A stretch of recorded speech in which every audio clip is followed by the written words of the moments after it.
છોટાઉદેપુરના Bodeli Orsang bridge પેમેન્ટનું હાથ ધરાયું repairing. National highway 56 પરના બ્રિજ પર નેશનલ હાઈવે ઓથોરિટીએ ગાબડા પૂર્યા તો અતિ ભારે વરસાદ અને પુલોની નબળી સ્થિતિના કારણે છોટાઉદેપુર જિલ્લામાંથી પસાર થતો નેશનલ હાઈવે 56 ઉપરના બ્રિજ ઉપર મોટા ગાબડા પડી ગયા હોય કે જેને ધ્યાને રાખીને તંત્ર દ્વારા ગાબડા પૂરવાની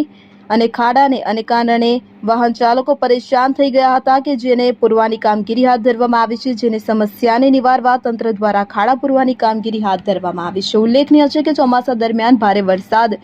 થતો હોય ઠીક, પરંતુ ઓવરલોડ રેતી ભરેલા વાહનોને કારણે અગાઉના સમયમાં જૂના બ્રિજ ઉપરથી ભારે વાહનો પસાર થતા હોય અને આ બ્રિજ તથા માર્ગોની હાલત ખરાબ થઈ ગઈ હોય અને મોટા ગાબડા પડી ગયા હોય કે જેને કારણે વાહન વ્યવહારને ખૂબ અસર પડતી હોય, પ્રજાને હાલાકી ભોગવવાનો વારો આવતો હોય। જ્યારે ગાબડા પૂરવાની કામગીરી માટે બોડેલી સહિત વિસ્તારોમાંથી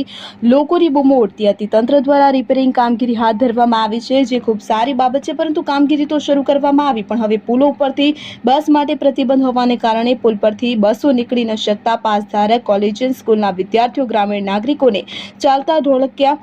ચોકડીથી મોડાસર 4 રસ્તા જવું પડે છે, જેના કારણે ભારે તકલીફનો સામનો વિદ્યાર્થીઓને કરવો પડી રહ્યો છે અને 12 ટન વજન ધરાવતી એસટી બસોને પણ પુલ પરથી પસાર થવા દેવા પરવાનગી આપવા લોકોમાંથી માંગણી ઉઠી છે।